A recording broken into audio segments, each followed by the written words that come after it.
Okay, so we're here with Melissa Stanton, NSEF coach. Welcome, Melissa. Hi, Maggie. Hi. So we're here to just learn more about you and your coaching practice and your background and your approach and all of that jazz. So the very first question I'll ask you is to tell us about yourself. Well, I grew up doing gymnastics. That was a huge part of my life. And it was expected that I go to college, but I didn't really have any guidance about what to do when I got there or what I was going to do after college. And so I sort of just went to college for gymnastics and figured I'll figure it out when I get there. And I really fell in love with psychology classes and ended up taking a bunch of psychology, like early childhood development, organizational psychology, anywhere from kids to adult type psychology. And then I started at Hamline University in St. Paul, Minnesota, and then I transferred and graduated from Seattle Pacific University in Washington. And then, of course, again, still didn't know what I was going to do. I was very lost for a couple of years. So I coached gymnastics full time for a lot of years, ran a gymnastics program. And then one year, suddenly, about a decade ago, just sort of landed in a position at a community mental health center. And I was doing some pretty basic stuff there, providing connections to community resources, just really trying to figure out what this family needed and help connect them to other people that could provide that service. And then my program decided that they wanted to train me in all sorts of different things so that I could provide more and more services. And so over the years, I've received a lot of intensive trainings. The two that I specifically love the most are motivational interviewing and the collaborative and proactive solutions method. And so with all of the trainings that I received, those two specifically, I've been able to do so much more with families and provide so many more services and help them through so many different things. And it's been a huge blessing. It's been a wonderful job. And in that, sort of developed this understanding that so much of these things that were happening were skills-based.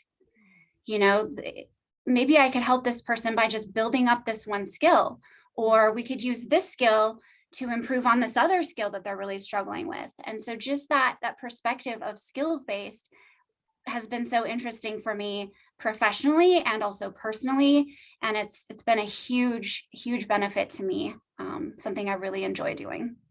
Cool. And so I think there's a lot of parents and a lot of kids that can relate to, like, where do we go after high school? We talk about secondary and what does that mean? And where do I land? And interest-based, especially if you're passionate and talented. I had the passion, I lacked any of the talent, particularly in gymnastics, but just, like whatever it is, it's music, or maybe they haven't even found their passion yet. It's, what do I study? What do I do? What will that lead to? So I think it's really inspiring to hear your story of, and then this led to this, led to this, led to this. And now it's 10 years you've been working as a mental health professional. Yes. Yep. And it's just so fascinating. Every year I learn something new. Every day I learn something new. Of course, the pandemic has brought on different challenges and different learning curves that have been difficult for all of us. And I really enjoy that, progression, and that it's not the same every day. And that's really fun and exciting for me. Yeah. Well, for those who are watching, they're curious about executive functioning, and you've been working successfully as executive functioning coach. Tell us what got you interested in executive functioning. You talked about the skills. Well, and I think because of my work in the mental health field that led to this discovery of building skills, that is executive functioning. I spent, even in the mental health field, I spent so much time working on executive functioning skills that then led to better mental health. And so it's so fascinating to me that the two are interconnected, and we can approach this with just skill building, and what a beautiful thing, because we are all learning new things every day. We're all learning new skills. We're all trying new things. And for that to be normal and appreciated and celebrated is a wonderful thing. Yeah. Well, let's define executive functioning, because some people might say, okay, skills, I got it, sort of, I'm not quite clear. How would you define executive functioning? I look at it as the skills that help us get through our everyday lives, but not just surviving our days, really, really thriving and succeeding, and we can put some words to it, organization, planning, following through with tasks, getting started with tasks. You can put some of those labels on it. But really, I think the whole umbrella of it is, how do we get through our day successfully and thriving and really building so that we can have a better tomorrow. Mm. And to dig in a little bit further, even still, how would you help a client? So you have a client that comes in struggling with executive functions, and I know that's a broad term. We're talking about that broad term, but where do you even start? Where do you bring that client? Well, and you're right. It's such a broad term that we can't focus on the large umbrella. I really love to build that professional relationship with someone and dig deeper than the surface and get to what specific skill are they struggling with. And that takes a lot of relationship building and a lot of conversation and a lot of vulnerability on the client's part. They have to start sharing some things that maybe they haven't talked about before, or maybe there's some shame or stigma attached to it. And I try to just be a really safe place for them to open up about those things so we can get to, that tiny micro skill that maybe they're missing. And then if we can build on that skill, does that solve their problem? Or do we need to start investigating some other skills and having conversations about maybe some other things? And once we determine what that is, I really love to have a conversation with some, I mentioned the collaborative and proactive solutions method. They really believe in working with someone to help them develop their own plan. And that is so exciting for me, because if we can help someone learn how to problem solve, that's a huge confidence booster. Then that person, life is one problem after the next problem after, constant. And if we can increase their confidence and their problem solving skills, they know that no matter what happens, they're going to be able to problem solve this. They're going to know how to ask for help, or they're going to know how to find and create a team of people to work with them and collaborate with them, or they're just going to know they can handle it by themselves. And what a huge thing that is. Builds their confidence. They know they can get through whatever life throws at them next. And so that's my biggest approach, is figure out specifically what they're struggling with and then work with them, collaborate with them to develop a plan that is specifically tailored for them. Not a plan that works for me, not a plan that works for the last person, but what specifically does this person need? What are they capable of? What are they willing to do? And really tailoring it to them. Yeah, I think that's what's so neat about your training is we might throw around the word collaboration, but when push comes to shove, an EF coach is there to accompany the person. So what are their goals? Okay, well, that might be a really scary word actually for some people, whether they're adults, and you work with adults and kids, and kids everywhere, all ages. And correct me if I'm wrong, it can be a scary place for a lot of people to go, what are your goals of EF coaching? And they're like, I don't know. Things are stuck. I'm not quite sure how to problem solve my way out of that. Yes. It feels scary. Welcome to mental health, the anxiety or the overwhelm or, the depression or the OCD. There's so many different ways that when we're not functioning in a way that really feels balanced and feels grounded, we can start to doubt, do I know how to manage my time? Do I know how to, complete tasks and follow through on commitments? It can get really tricky. So that word collaboration, I just think is what makes you actually so unique, is you do such a beautiful job of meeting the client where they're at, figuring out what's the goal behind the goal, or what's the underlying skill of where they're stuck, and then really focusing and targeting that work. And sometimes that goal is not obvious. Like you said, maybe they don't know, maybe they're scared, but just being able to have those discussions sometimes fleshes out what their goal is, even if they don't have the words for it, or if they aren't really aware of it yet. Building that relationship and opening up that discussion sometimes leads us to a goal and sometimes leads us right to a solution. And it's so cool to watch that happen. It's very exciting. What would you do? What would you say to a parent of fill in the blank age? It could really be any age, that they're saying my child is lazy or my child is unmotivated. Have you heard that before? All the time. What would you say? One of my biggest beliefs is that kids would do well if they could. I actually believe that about all humans, ourselves included, right? Myself included. I have to give myself grace sometimes too. We would be doing well if we could, and your kiddos would be doing well if they could. And I believe that so completely that it helps me look for and search, like, what is it behind the lazy? What is it behind their defiance? And usually, again, it comes back to that skill that they're missing, or maybe a fear that they have, or something that we can really, if we address what's actually behind the behaviors, then the behaviors just go away. Yeah. And then they have all these skills, again, we come back to that building the skills, that the kid has confidence now and the parents have confidence. And again, the behaviors just go away once we address what's getting in the way for the kiddo. And if they would be doing well, they could. So what do we need to help this kiddo with so that they can do well and that they can achieve what they're capable of achieving? I love it.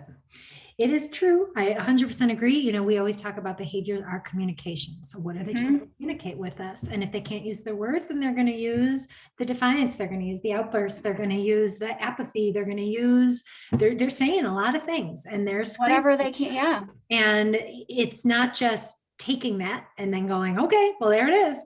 I guess we arrived here and here we are and we're done.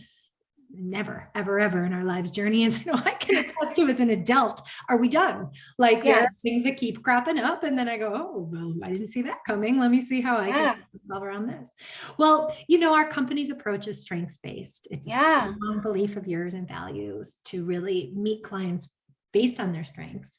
What are some of your strengths? Oh gosh, I think my favorite strength for myself in my professional life is my ability to have those discussions with kids and with adults. Again, I really enjoy working with all ages, and the conversations for all ages is the same. What do I need to get to know about you? How do we dig into this? How do we get to, the root cause? And I really just enjoy doing that so much. I love learning about these people. I love being curious.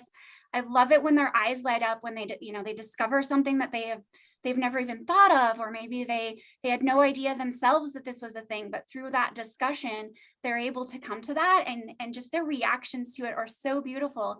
And I think that's something I like to think that I'm pretty good at it. Of course, can always get better and can always learn more, but being able to sort of flesh those things out with families and with their kiddos and with adults, and watching their reactions to it is really exciting. I enjoy doing that. Yeah. And, I'm not surprised motivational interviewing is not only a skill set of yours and a training of yours, but also I would say one of your strengths.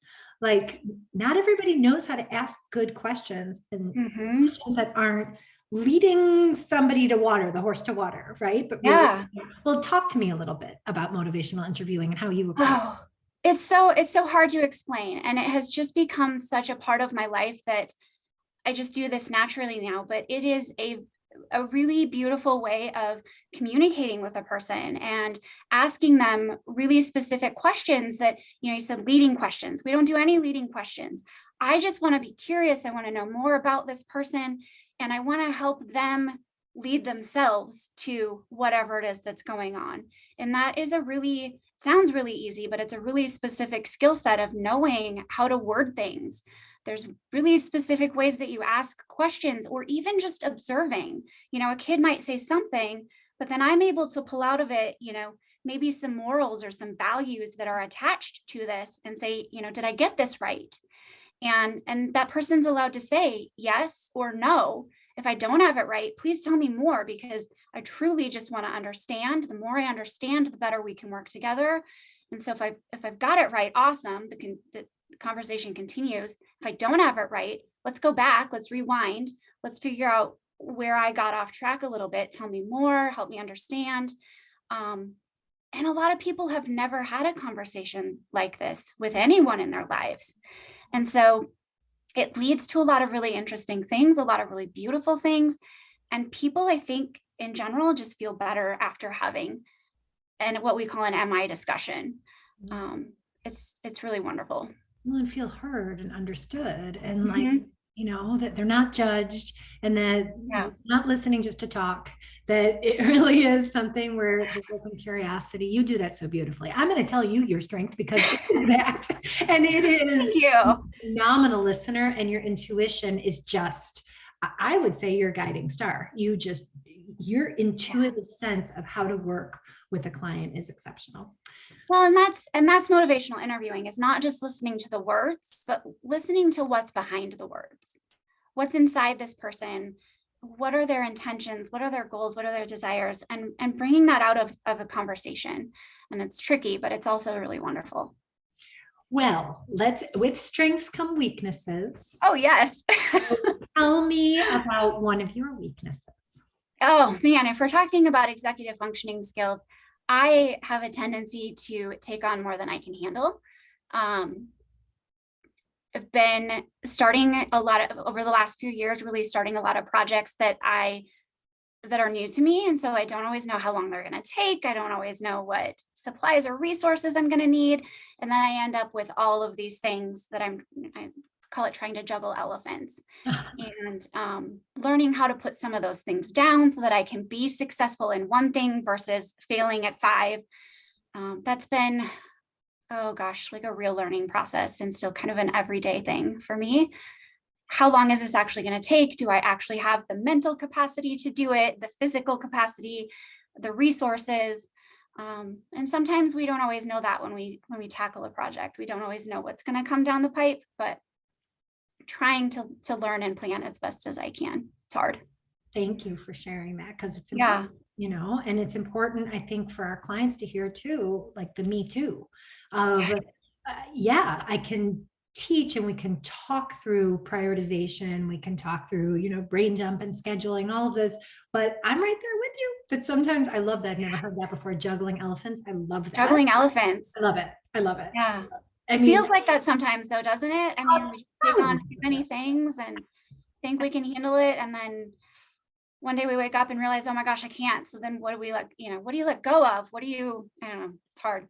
It's hard for me. I mean, that's my favorite part of defining prioritization, is talking about not everything can make the list. I mean, it makes the list because it's on there, but some things have to be let go of. Mm-hmm. Doesn't mean we don't address them. It just means we don't address them right now.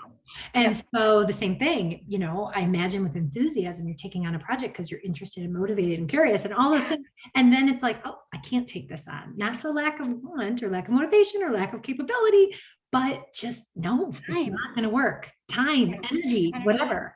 Yes. Resources.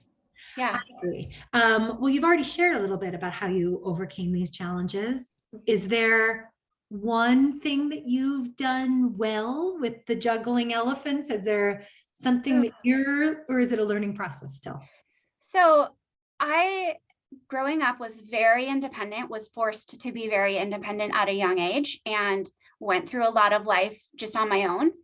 And so for me, learning how to juggle elephants, part of that journey is asking for help. Reaching out to people that maybe know how to do something better than I do, and asking for their advice on how to do it, or asking for them to come over and maybe show me. Can you come and show me something? I think it's a real challenge to know that we are capable and we can handle these things on our own, and also ask for help and reach out for resources and let people help us, and be grateful for that, and be comfortable with it, and sort of not being completely dependent on people, and not being completely independent, but finding that middle. And I've gotten a lot better at that over the years, asking for help and collaborating with people. We talk about that professionally. I'm learning how to do that in my own personal life too. And it still feels a little weird. But it's been a real advantage to know that, yes, I'm capable of doing this by myself, but also, would it go better if I reached out? Would I gain some knowledge? Can someone help me with this process? And that's really exciting too. Yeah. And sometimes we forget it's a strategy. It's not, how am I going to problem solve around this, me, myself, and I, but who else is part of my helping hand? Who else is in my network that can show me, teach me, delegate, all of it. Yeah. Well, talk to me about Zoom, because you work exclusively with clients on Zoom and successfully so. For parents, for adults that are watching going, I'm curious of working with Melissa. I don't know how it would work working virtually. What would you say to those clients? Oh gosh. When the pandemic first started, we went exclusively remote. And so I started doing mental health visits completely remote. And I was working with kiddos ages 3 all the way up to adults. And so I had a 3-year-old that I was trying to learn how to not just entertain, but to actually have meaningful, productive visits with a 3-year-old and a teenager and adults and everything in between. And at first I was so resistant. I'm not doing this. I'm not going to do this. And then once I realized it was going to be more than just a couple weeks, it was going to be really long term, I dove into it head first and I started doing lots of research. This became really important to me. The families that I work with, the kids and the adults, they're so important. I don't want to just work to work. I want to do work that's meaningful to this family. And so I had to learn how to do that. And what I discovered along the way is that there are a lot of really cool features that we can do on Zoom that we can't do in person. I can share, I've got a lot of digital books now, and so I can share a book, digital activities, every activity that we might do in person, I can make those digital. And then we can like pull them up on the screen and go through them together instead of, they have the paper and I'm like reading it upside down, and we can do it, bring it up and do it together. Kids can bring up their homework assignments. That's something I've done. A kiddo brought up like fractions. I don't know how to divide and multiply fractions. It's been a very long time since I did those things, but we were able to, she could show me this assignment she was struggling with. And of course, I don't know how to do it. So my first question is, you teach me. And we started working through it. And I just kind of pointed out a couple of things. Again, I don't know how to do these things. And I just pointed out these things as she was going. And by the end of it, she was like, oh my gosh, I get it. Thank you for teaching me. And I said, I didn't teach you anything. You taught me, and you taught yourself in the process. But we would not have been able to do that in the office. In the office, I would have said, like, hey, write down a couple problems. Let's do them together. And she was like, I don't know. And I found I've been able to keep the attention of people of all ages for an entire session pretty easily. It comes back to, I want to know this person, right? And I want to give individual specialized services for this person. And so I really look at them. How long are they capable of sitting still? What is their attention span? And then I tailor our visit to that specific person just to make sure they're getting an entire session's worth of valuable time, not just spending time because we're here, but valuable, meaningful stuff. And so just a lot of really neat things on Zoom that we couldn't do in person. And I found it's just as effective. Sometimes with a lot of my kiddos, it was more effective than in person. I adore the example you gave of her teaching you, right? And so, again, when you talk about collaborative problem solving, like I always say, the best coach is not the best instructor. So, one of the things we talk about in North Shore executive functioning is, yes, we can help with subject specific material, but we're not about mastery of material. We're not tutoring. So tutoring is about instruction. Tutoring is when she comes going, I don't get it. And you will hear how we do it. It's a bad EF coach if that's what's happening during the session. All about, even if we know, right? Even if I know, it's about how would you do this? You talk me through this. What is the paragraph going to look like? How would you begin solving this equation?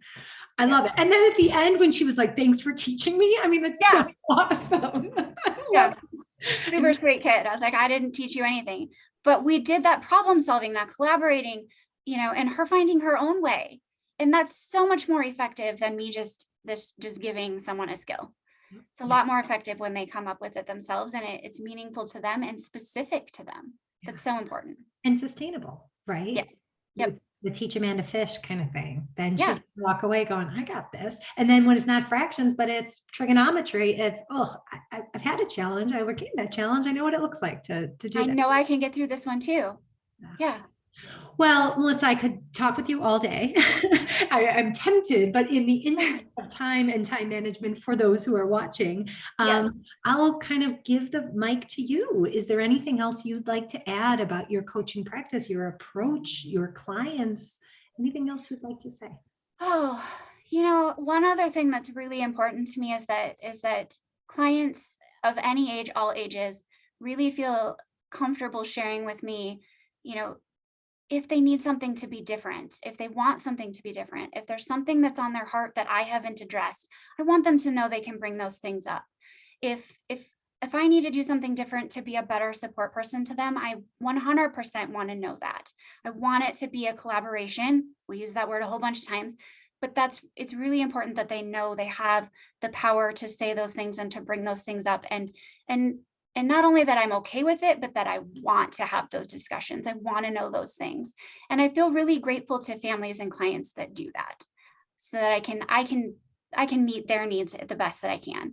And if I'm not the right person to meet their needs, then we can have that discussion too. But being open and being able to be vulnerable with each other to have those discussions is a really big deal to me. Yeah. Oh, well, Yeah. I love talking with you. Thank you so much for carving out the time. Yes. Melissa Stanton, EF coach and North Shore Executive Functioning. Thank you so very much. Thank you, Maggie. Take care. Okay. Bye. Thanks.